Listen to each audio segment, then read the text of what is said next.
ನಮಸ್ಕಾರ. ದೋಸ್ತಿಯನ್ನ ಬೆಂಬಿಡದೆ ಕಾಡಿ ಕೆಡವಿದ ಬಿಜೆಪಿಯನ್ನ ಕುಮಾರಣ್ಣ ಸುಮ್ಮನೆ ಬಿಡ್ತಾರಾ? ಬಿಜೆಪಿ ಸರ್ಕಾರವನ್ನ ಟೇಕ್ ಆಫ್ ಆಗೋದಕ್ಕೆ ಬಿಡೋದಿಲ್ವಾ ಡಿಕೆಶಿ ಮತ್ತು ಸಿದ್ದರಾಮಯ್ಯ? ಆಟ ಮುಗಿದಿಲ್ವಾ? ಇನ್ನು ಪಿಕ್ಚರ್ ಬಾಕಿ ಇದೆಯಾ? ಇಲ್ಲಿಂದಲೇ ಆರಂಭವಾಗತ್ತಾ ಅಸಲಿ ಆಟ? ಇದೇ ಇವತ್ತಿನ ಬಿಗ್ ಸ್ಟೋರಿ, ತ್ರಿಮೂರ್ತಿಗಳ ಗೇಮ್ ಪ್ಲಾನ್. ನಾನು ಸೌಮ್ಯ Malali. These three members, Sri R. Shankar, Sri Jarkiholi, Sri Mahesh Kumtalli, they are disqualified for the rest of the term of the 15th Assembly. Trishanku ಸ್ವರ್ಗ, ಗರ್ಭಗುಡಿ ಸಂಸ್ಕೃತಿ, ಸಿದ್ದು ಹೇಳಿದ ಸತ್ಯ. ಯಾರ್ಯಾರು ನಮ್ಮ ಪಕ್ಷ ಬಿಟ್ಟು ದ್ರೋಹ ಮಾಡಿ ಹೋಗಿದ್ದಾರೆ, ಜಗತ್ತೇ ಪ್ರಳಯ ಆದ್ರೂ ಕೂಡ ಅವ್ರನ್ನ ವಾಪಸ್ ತಗೊಳ್ಳೋದು, ಯಾವ ಕಾರಣಕ್ಕೂ ತಗೊಳ್ಳೋದು. ಅವ್ರು ಮಾತ್ರ ಗರ್ಭಗುಡಿ ಸಂಸ್ಕೃತಿ ಇರೋದು, ಬೇರೆಯವರಿಗೆ ಹೋಗಕ್ ಸಾಧ್ಯನೇ ಇಲ್ಲ. ಬಿಜೆಪಿ ಸರ್ಕಾರ ಬಂದ ಒಂದು ವಾರದಲ್ಲೇ ಬೀಳುತ್ತಾ ಬಾಂಬ್. ಮಂತ್ರಿಮಂಡಲ ರಚನೆ ಮಾಡಿ ಒಂದು ವಾರಕ್ಕೆ ಏನಾಗುತ್ತೆ ನೋಡೋಣ. ಸರ್ಕಾರ ಅಷ್ಟು ರೂಪಾಯಿ ನೀವು ಉಳಿಸ್ಕೊಳ್ಳಿಕ್ಕೆ ಆಗೋದಿಲ್ಲ ಅನ್ನೋದು ಗೊತ್ತಿದೆ. ಮಂತ್ರಿಮಂಡಲ ರಚನೆ ಆದ ತಕ್ಷಣಲೇ ಬಾಂಬ್ ಬೀಳುತ್ತೆ. ನೀವು ಬೆನ್ನಿಗೆ ಚೂರಿ ಹಾಕೋರು ಯಾರು, ಸಮಾಧಿಯಾಗೋದು ಯಾರು? ನಮ್ಮ ಸ್ನೇಹಿತರು ನನಗೆ ಬೆನ್ನಿತ್ಕೊಂಡು ನನಗೆ ಬ್ಯಾಕ್ ಸ್ಟಾಪ್ ಮಾಡಿದ್ರಲ್ಲ, ಬಟ್ ಅದು ನಿಮ್ಗೂ ನಾಳೆ ಹಾಗೆ ಆಗ್ತದೆ ಅನ್ನೋದನ್ನ ಈ ಸಂದರ್ಭದಲ್ಲಿ ಹೇಳಲಿಕ್ಕೆ ನಾನು ಬಯಸ್ತಾ ಇದ್ದೇನೆ. ಅವ್ರಿಗೆ ನೀವು ಮಂತ್ರಿ ಮಾಡೋಕೆ ಆಗುದಿಲ್ಲ. ಆಗ್ತಾವ್ರೆ ಕಣ ಟೊಪ್ಪಿ ನಿಮ್ಗೆ 15 ಜನಕ್ಕೆ ಸಮಾಧಿ ಮಾಡ್ತಾವ್ರೆ, ರಾಜಕೀಯದ ಸಮಾಧಿ. ಇವರು ಅಂತಿಂಥ ತ್ರಿಮೂರ್ತಿಗಳಲ್ಲ. ಒಬ್ರು ಬ್ರಹ್ಮ, ಮತ್ತೊಬ್ರು ವಿಷ್ಣು, ಮಗದೊಬ್ರು ಮಹೇಶ್ವರ. ಇವರು ಈಗ ಬಿಜೆಪಿ ಮೇಲೆ ಉರಿದುರಿದು ಬೀಳುತ್ತಿದ್ದಾರೆ. ಅರಳುತ್ತಿರೋ ಕಮಲವನ್ನ ಕಂಡು ಎಗರೆಗರಿ ಬೀಳೋ ಪ್ಲಾನ್ ಮಾಡುತ್ತಿದ್ದಾರೆ. ಯಾಕಂದ್ರೆ 2019 ರಾಜಕೀಯ ರಣರಂಗದಲ್ಲಿ ನಡೆದಿದ್ದು ಅಂತಿಂತ ಯುದ್ಧವಲ್ಲ, 18 ದಿನದ ಕುರುಕ್ಷೇತ್ರ. ರಾಜ್ಯ ರಾಜಕೀಯದಲ್ಲಿ ನಡೆದ ವಾಗ್ಯುದ್ಧ ದೇಶವನ್ನೇ ಒಮ್ಮೆ ತಿರುಗಿ ನೋಡುವಂತೆ ಮಾಡಿತ್ತು.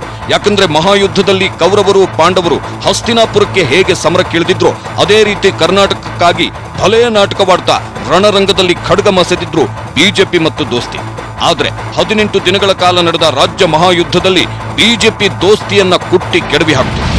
ಪ್ರಸ್ತಾವನೆಯ ಪರವಾಗಿರ್ತಕ್ಕಂಥವರು 99, ಪ್ರಸ್ತಾವದ ವಿರೋಧವಾಗಿರ್ತಕ್ಕಂಥವರು ಒಟ್ಟು 105. ಶ್ರೀ ಎಚ್ ಡಿ ಕುಮಾರಸ್ವಾಮಿ ಅವರು ಮಂಡಿಸಿದಂತಹ ಪ್ರಸ್ತಾವವು ಬಿದ್ದು ಹೋಗಿದೆ. ತೃಪ್ತರ ಆಟ, ಯಡಿಯೂರಪ್ಪ ಓಟ.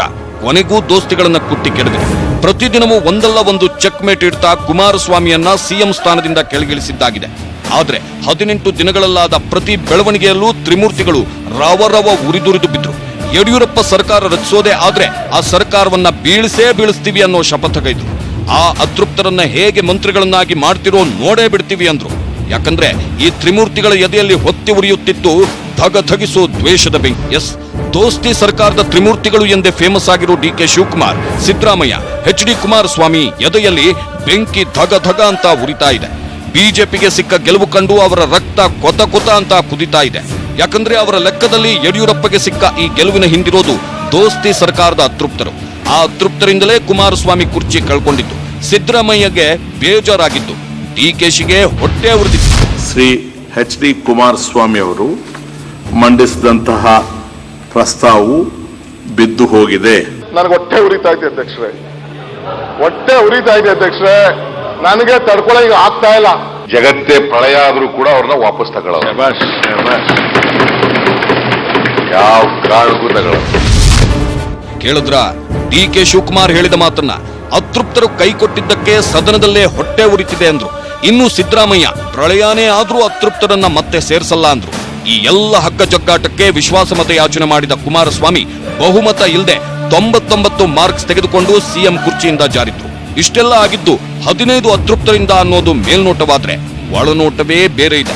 ಅದನ್ನೇ ಸದನದಲ್ಲಿ ನಿಂತ ಪ್ರತಿಯೊಬ್ಬರು ಹೇಳಿದ್ದು. ಅದೇ ಆಪರೇಷನ್ ಕಮಲ. ಆಪರೇಷನ್ನೋ ಅಪಹರಣವೋ ಇಲ್ಲ ಸ್ವ ಇಚ್ಛೆಯೋ ದೋಸ್ತಿ ಸರ್ಕಾರ ಪತನಗೊಂಡಿದೆ. ಎಸ್, ಇಷ್ಟು ದಿನ ದೋಸ್ತಿ ಸರ್ಕಾರ ಹಾರಾಡು ಹಕ್ಕಿ ಅಂತಿತ್ತು. ಆದ್ರೀಗ ಅದರ ರೆಕ್ಕೆ ಮುರಿದಂತಾಗಿದೆ. 99 ಮತಗಳನ್ನು ಪಡೆದು ಉರುಳಿದ ಮೈತ್ರಿ ಸರ್ಕಾರದ ಮುಂದೆ 105 ಮತಗಳೊಂದಿಗೆ ಬಿಜೆಪಿ ರಣಕೇಕೆ ಹಾಕ್ತಿದೆ. ವಿಕ್ಟರಿ ಸಿಂಬಲ್ ತೋರಿಸಿ ಗೆದ್ದೆ ಅಂತ ನಗುತ್ತಿರೋ ಯಡಿಯೂರಪ್ಪ ಮುಂದಿನ ಸಿಎಂ ಆಗೋ ಕನಸು ಕಂಡಿದ್ದಾರೆ. ಹೊಸ ಆಟ ಶುರು ಮಾಡುವುದಕ್ಕೆ ಸಜ್ಜಾಗಿದ್ದಾರೆ. ಆದ್ರೆ ಯಡಿಯೂರಪ್ಪ ಸರ್ಕಾರ ರಚಿಸೋದೇ ಆದ್ರೆ ಒಂದೇ ವಾರದಲ್ಲಿ ಬೀಳುತ್ತಂತೆ ಬಾಂಬ್. ಇದನ್ನ ನಾವು ಹೇಳಿದ್ದಲ್ಲ, ಇದು ಸದನದಲ್ಲೇ ನಿಂತು ಬಿಜೆಪಿಗೆ ಕುಮಾರಸ್ವಾಮಿ ಹಾಕಿದ ಶಾಪ. ಸಂಪೂರ್ಣವಾದಂತಹ ಬಹುಮತ ಇಲ್ಲದೆ ಬಹುಶಃ ನೀವು ಮಂತ್ರಿಮಂಡಲ ರಚನೆ ಮಾಡಿ ಒಂದು ವಾರಕ್ಕೆ ಏನಾಗುತ್ತೆ ನೋಡೋಣಂತೆ. ಸರ್ಕಾರ ಅಷ್ಟು ಸುಲಭ ನೀವು ಉಳಿಸ್ಕೊಳ್ಳಿಕ್ಕೆ ಆಗೋದಿಲ್ಲ ಅನ್ನೋದು ಗೊತ್ತಿದೆ ನನಗೆ.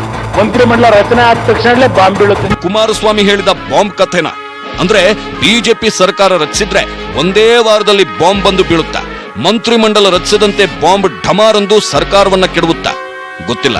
ಆದ್ರೆ ಡಿಕೆ ಶಿವಕುಮಾರ್ ತಮಗೆ ಆದಂತೆ ಬಿಜೆಪಿ ಬೆನ್ನಿಗೂ ಚೂರಿ ಹಾಕ್ತಾರೆ ಅಂದಿದ್ಯಾಕೆ? ಸಿದ್ದರಾಮಯ್ಯ ಶಿವಕುಮಾರ್ ಹೇಳಿದ ಸಮಾಧಿ ಕಥೆಗೆ ಸ್ಪಷ್ಟನೆ ಕೊಟ್ಟಿದ್ಯಾಕೆ? ಅಂದ್ರೆ ಯಡಿಯೂರಪ್ಪ ಸಿಎಂ ಆದ್ರೆ ಮಾರಿ ಹಬ್ಬ ಮಾಡುವುದಕ್ಕೆ ಕಾಡುತ್ತಿದ್ದಾರಾ ಈ ತ್ರಿಮೂರ್ತಿಗಳು? ಇನ್ನು ಮುಂದಿನ 1 ವರ್ಷ 2 ವರ್ಷಗಳು ಯಾರೂ ಒಂದು ಸುಭದ್ರವಾದ ಸರ್ಕಾರ ಕೊಡ್ಲಿಕ್ಕೆ ಸಾಧ್ಯ ಇಲ್ಲ. ಅವರು ಹೋಗಿರೋರು ಯಡಿಯೂರಪ್ಪನ ಜೊತೆಗೆ ಸ್ವೇರಿನ್ ಮಾಡ್ಕೊಳ್ಳಿಲ್ಲ ಅಂದ್ರೆ ಯಡಿಯೂರಪ್ಪ ಬಿಡ್ತಾರೇನ್ರಿ ಅವರು? ಇಬ್ಬರಲ್ಲ 15 ಶಾಸಕರು ದೋಸ್ತಿಗೆ ಕೈಕೊಟ್ಟರು. ಆ 15 ಶಾಸಕರಿಗೂ ಬಿಜೆಪಿ ಹಣದ ಆಮಿಷ ಒಡ್ಡಿದೆ, ಮಂತ್ರಿ ಪಟ್ಟದ ಆಸೆ ತೋರಿಸಿದೆ ಅನ್ನೋದು ದೋಸ್ತಿವಾದ. ಅದೇ ವಾದದ ಮೇಲೆ 4 ದಿನ ಸದನವನ್ನ ಕಳೆದಿದ್ದ ದೋಸ್ತಿಯನ್ನ ಕೊನೆಗೂ ಬಿಜೆಪಿ ನಂಬರ್ ಗೇಮ್ನಲ್ಲಿ ಕೆಡವಿ ಹಾಕಿದೆ. ಇದನ್ನ ಮರೆಯದ ಈ ತ್ರಿಮೂರ್ತಿಗಳು ಯಡಿಯೂರಪ್ಪ ಕುರ್ಚಿ ಏರೋ ಮುನ್ನವೇ ಗುನ್ನ ಇಡುವುದಕ್ಕೆ ಪ್ರಯತ್ನಿಸುತ್ತಿದ್ದಾರೆ. ಅದುವೇ ಆಪರೇಷನ್ ಹಸ್ತ. ಸಿದ್ದು ಅಸ್ತ್ರ, ಮುಂಬೈನಲ್ಲಿ ಆಪರೇಷನ್ ಹಸ್ತ. 15 ಅತೃಪ್ತರ ಮನವೊಲಿಕೆಗೆ ಹಾರಿದ್ರು ರಾವ್. ಎಸ್, ಅತೃಪ್ತರಿಂದ ಸೋತು ಸುಣ್ಣವಾಗಬೇಕಾದ ಪರಿಸ್ಥಿತಿ ದೋಸ್ತಿ ಸರ್ಕಾರಕ್ಕೆ ಬಂತು. ಅದರಲ್ಲೂ ಅತೃಪ್ತರ ಪೈಕಿ ಅತಿ ಹೆಚ್ಚು ಶಾಸಕರು ಕಾಂಗ್ರೆಸ್ನವರೇ ಆಗಿದ್ರಿಂದ ಸಿದ್ದರಾಮಯ್ಯ ಉರಿದುರಿದು ಬೀಳುತ್ತಿದ್ದಾರೆ. ದ್ರೋಹ ಮಾಡಿದವರನ್ನ ಪ್ರಳಯವೇ ಸಂಭವಿಸಿದ್ರು ವಾಪಸ್ ಸೇರಿಸಿಕೊಳ್ಳೋದಿಲ್ಲ ಅಂದವರು ತಮ್ಮ ನಾಯಕರ ಆಪರೇಷನ್ಗೆ ತಾವೇ ಆಪರೇಷನ್ ಹಸ್ತವನ್ನ ಶುರು ಮಾಡಿಸಿದ್ದಾರೆ ಅನ್ನೋ ಅನುಮಾನಗಳು ಹುಟ್ಕೊಂಡಿವೆ. ಯಾಕಂದ್ರೆ ಬಿಜೆಪಿ ಸರ್ಕಾರ ರಚನೆ ಮಾಡುವ ಮುಂಚೆಯೇ ಮುಂಬೈಗೆ ಹಾರಿದ್ರು ದಿನೇಶ್ ಗುಂಡೂರಾವ್. ಬಿಜೆಪಿ ಸರ್ಕಾರ ಬರಬೇಕು ಅಂದ್ರೆ, ಯಡಿಯೂರಪ್ಪ ಸಿಎಂ ಆಗಬೇಕು ಅಂದ್ರೆ ಅತೃಪ್ತರು ಬಹಳ ಮುಖ್ಯ. ಅತೃಪ್ತ ಶಾಸಕರ ಬೆಂಬಲವಿದ್ರೆ ಬಿಜೆಪಿ ಸರ್ಕಾರ ರಚಿಸೋದಕ್ಕೆ ಸಾಧ್ಯ. ಅತೃಪ್ತರು ಬಿಜೆಪಿ ಕಡೆ ಇದ್ರೆ ತಾನೇ ಬಿಜೆಪಿ ಸರ್ಕಾರ ರಚಿಸೋದು, ಯಡಿಯೂರಪ್ಪ ಸಿಎಂ ಕುರ್ಚಿ ಏರೋದು. ಅತೃಪ್ತರನ್ನ ಸೆಳೆದ್ರೆ ಬಿಜೆಪಿ ಸರ್ಕಾರ ರಚಿಸೋದಕ್ಕೆ ಉಲ್ಟಾ ಪಲ್ಟಾ ನಿಂತರೂ ಆಗೋದಿಲ್ಲ ಅನ್ನೋದೇ ಈಗ ಸಿದ್ದರಾಮಯ್ಯ ಲೆಕ್ಕ. ಸಿದ್ದರಾಮಯ್ಯ ಈಗ ಉಗ್ರ ನರಸಿಂಹನಂತಾಗಿದ್ದಾರೆ. ಶತ್ರುವಿನ ದಾಳಿ ಹೇಗಿರುತ್ತೋ ಅದೇ ರೀತಿಯ ದಾಳಿಗೆ ಸಜ್ಜಾಗಿ ನಿಂತಿದ್ದಾರೆ. ಬಿಜೆಪಿ ಆಪರೇಷನ್ ಕಮಲ ಮಾಡಿದ ದೋಸ್ತಿ ಢಮಾರ್ ಮಾಡಿದ್ದಕ್ಕೆ, ಅದೇ ಆಪರೇಷನ್ ಇಂದಲೇ ಬಿಜೆಪಿಗೆ ಗುನ್ನ ಇಡುವುದಕ್ಕೆ ಸಿದ್ದರಾಮಯ್ಯ, ಡಿಕೆಶಿ ಮತ್ತು ಕುಮಾರಸ್ವಾಮಿ ರಾವರವಿಸುತ್ತಿದ್ದಾರೆ. ಅಷ್ಟೇ ಅಲ್ಲ, ಅತೃಪ್ತರನ್ನ ಇಟ್ಕೊಂಡೇ ಬಿಜೆಪಿ ಸರ್ಕಾರ ರಚಿಸಬಾರದು ಅಂತ ಪ್ಲಾನ್ ಸೃಷ್ಟಿಸಿದ್ದಾರೆ. ಆ ಪ್ಲಾನ್ ಮತ್ತೇನೂ ಅಲ್ಲ, ಹೊಡೆಯೋದು 1 ಕಲ್ಲು, ಉರುಳೋದು 2 ಹಕ್ಕಿ. ಶತ್ರುವಿನ ಶತ್ರು ಮಿತ್ರ ಅನ್ನೋ ಮಾತಿದೆ. ಅದ್ಯಾಕೋ ನಿಜವಾದಂತೆ ಕಾಣ್ತಾ ಇದೆ.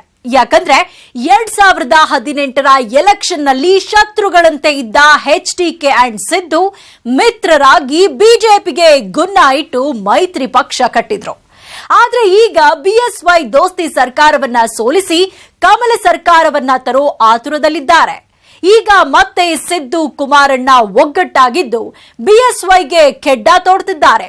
ಯಾವುದು ಆ ಕೆಡ್ಡ ಅಂತೀರಾ? ವಿಷಕಂಠನಾಗಿದ್ದೇನೆ, ಸಾಂದರ್ಭಿಕ ಶಿಶುವಾಗಿದ್ದೇನೆ ಅಂದಿದ್ರು ಕುಮಾರಸ್ವಾಮಿ. ಈಗ ಇಂಥದ್ದೇ ಡೈಲಾಗ್ ಹೊಡೆದಿದ್ದಾರೆ ಸಿದ್ದರಾಮಯ್ಯ. ಅಷ್ಟೇ ಅಲ್ಲ, ಡಿಕೆಶಿ ಕೂಡ ನಂಬರ್ ಗೇಮ್ ಬಗ್ಗೆ ಮಾತನಾಡಿ ಬಿಜೆಪಿ ಸರ್ಕಾರಕ್ಕೆ ಕಾದಿದೆ ಕಂಟಕ ಅನ್ನೋದನ್ನ ಸೂಚಿಸ್ತಾ ಇದ್ದಾರೆ. ಯಾಕಂದ್ರೆ BSYನ ಸಿಎಂ ಕುರ್ಚಿ ಏರದಂತೆ ಮಾಡೋದಕ್ಕೆ ಈ ತ್ರಿಮೂರ್ತಿಗಳು ಸಿದ್ಧಪಡಿಸಿದ್ದಾರೆ ಮಹಾ ಪ್ಲಾನ್. ಸುಭದ್ರ ಸರ್ಕಾರ ಬರಲ್ಲ ಅಂದಿದ್ದೇಕೆ HDK? ಇನ್ನು ಮುಂದಿನ 1 ವರ್ಷ 2 ವರ್ಷಗಳು ಯಾರೇ ಸರ್ಕಾರ ಮಾಡ್ಕೊಂಡು ಯಾರೂ ಒಂದು ಸುಭದ್ರವಾದ ಸರ್ಕಾರ ಕೊಡ್ಲಿಕ್ಕೆ ಸಾಧ್ಯ ಇಲ್ಲ. ಕಾಂಗ್ರೆಸ್ಗೆ ಕೈ ಕೊಟ್ಟವರು BSY ಕೈ ಹಿಡಿತಾರ. ಅವರು ಹೋಗಿರೋರು ಯಡಿಯೂರಪ್ಪನ ಜೊತೆಗೆ ಸ್ವೇರಿನ್ ಮಾಡ್ಕೊಳ್ಳಿಲ್ಲ ಅಂದ್ರೆ ಯಡಿಯೂರಪ್ಪ ಬಿಡ್ತಾರೇನ್ರಿ ಅವರು? ಅವ್ರೇನ್ ನಮ್ಮನೆ ಬಿಡ್ಲಿಲ್ಲ. ಅವರು ವಿಷ ಕುಡಿದು ವಿಷಕಂಠರಾದ್ರ ಸಿದ್ದರಾಮಯ್ಯ.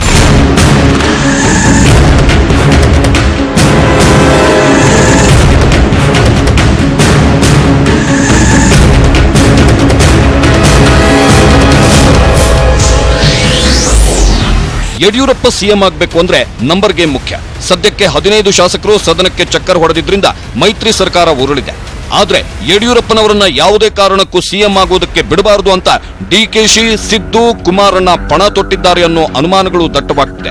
ಯಾಕಂದ್ರೆ ಸಿದ್ದರಾಮಯ್ಯ ವಿಷಕಂಠನಾಗಿದ್ದೇನೆ ಅಂತ ಟ್ವೀಟ್ ಮಾಡಿದ ನಂತರ ಮುಂಬೈಗೆ ದಿನೇಶ್ ಗುಂಡೂರಾವ್ ಹಾರಿದ್ರು. ಆಪರೇಷನ್ ಹಸ್ತ ಮಾಡಿ ಅತೃಪ್ತರನ್ನ ಕರೆತರಲು ಮುಂದಾಗ್ತಿದ್ದಾರೆ ಅನ್ನೋ ಮಾಹಿತಿ ಇದೆ. ಆದ್ರೆ ಇದು ಜಸ್ಟ್ ಒಂದು ಟ್ಯಾಕಲ್ ಆಂಗಲ್ ಅಷ್ಟೇ. ಇದನ್ನು ಮೀರಿಸುವ ಆಂಗಲ್ ಅನ್ನ ಸಿದ್ದು ಸಿದ್ಧಪಡಿಸಿದ್ದಾರೆ. ಅದುವೇ ತ್ರಿಮೂರ್ತಿಗಳ ಸೀಕ್ರೆಟ್ಸ್. ಬಿಟ್ಟು ನೀನು ಮಾಡು ಅಂತ ಇದನ್ನ ಮೆಜಾರಿಟಿ ಪ್ರೂವ್ ಮಾಡು ಅಂತ ಹೇಳಬೇಕು. ಅವರು ಹೋಗಿರೋರು ಯಡಿಯೂರಪ್ಪನ ಜೊತೆಗೆ ಸ್ವೇರಿಂಗ್ ಮಾಡ್ಕೊಳ್ಳಿಲ್ಲ ಅಂದ್ರೆ ಯಡಿಯೂರಪ್ಪ ಬಿಡ್ತಾರೇನ್ರಿ ಅವರು? ಅವ್ರೇನು ನಮ್ಮನ್ನೇ ಬಿಡ್ಲಿಲ್ಲ. ಅವರು ನಾವು ಸಾಕಿ ಸರಿಸಿ ದೊಡ್ಡವ್ರು ಮಾಡಿ 34 ವರ್ಷ ಪಾಪ ಆ ಕ್ಷೇತ್ರದ ಜನ ಅಷ್ಟೆಲ್ಲ ತ್ಯಾಗ ಮಾಡಿ ಅವ್ರನ್ನೆಲ್ಲ ದೊಡ್ಡವ್ರು ಮಾಡಿದವ್ರನ್ನೇ ಬಿಡ್ಲಿಲ್ಲ ಅವರು. ಯಡಿಯೂರಪ್ಪನ ಬಿಡ್ತಾರೆ ಅಂದ್ರೆ ಹಂಗೆ ನುಂಗ್ಬಿಡ್ತಾರೆ. ಸೊ ಅದರಿಂದ ಯಡಿಯೂರಪ್ಪ ಸ್ವೇರ್ ಆಗ್ಬೇಕಾದ್ರೆ 15 ಜನ 17 ಜನನ ಒಬ್ಬ ಕುಮಟಳ್ಳಿ ಒಬ್ಬ ಬಿಡ್ಬೋದೇನೋ ಅಷ್ಟೇ. ಮಿಕ್ಕಿದ್ ಯಾರು ಯಡಿಯೂರಪ್ಪನ ಬಿಡೋದು ಎಲ್ಲ ಪ್ಯಾಂಟು ಶರ್ಟ್ ಎಲ್ಲ ಹರಿದಾಕ್ಬಿಡ್ತಾರೆ. ಹರಿದಾಕ್ಬಿಟ್ಟು ಒಂದು ಜೋಬು ಕಿತ್ಕೋತಾನೆ, ಪ್ಯಾಂಟು ಕಿತ್ಕೋತಾನೆ, ಶರ್ಟ್ ಕಿತ್ಕೋತಾನೆ, ಎಲ್ಲ ಮಾಡಿ ಯಡಿಯೂರಪ್ಪನ ಸುತ್ತಬಿಟ್ಟಿರೋ ಮುತ್ತು ರತ್ನಗಳೆಲ್ಲ ಕಿಳ್ತಾರೆ. ಎಲ್ಲ ಆಂಗಲ್ ಗಳನ್ನ ನೋಡ್ತಿರೋ ಈ ತ್ರಿಮೂರ್ತಿಗಳು ಬಿಎಸ್ವೈಗೆ ಗುನ್ನ ಇಡುವುದಕ್ಕೆ ಒಂದೊಂದು ಕಡೆಯಿಂದಾನೇ ಪ್ಲಾನ್ ಮಾಡ್ತಿದ್ದಾರೆ.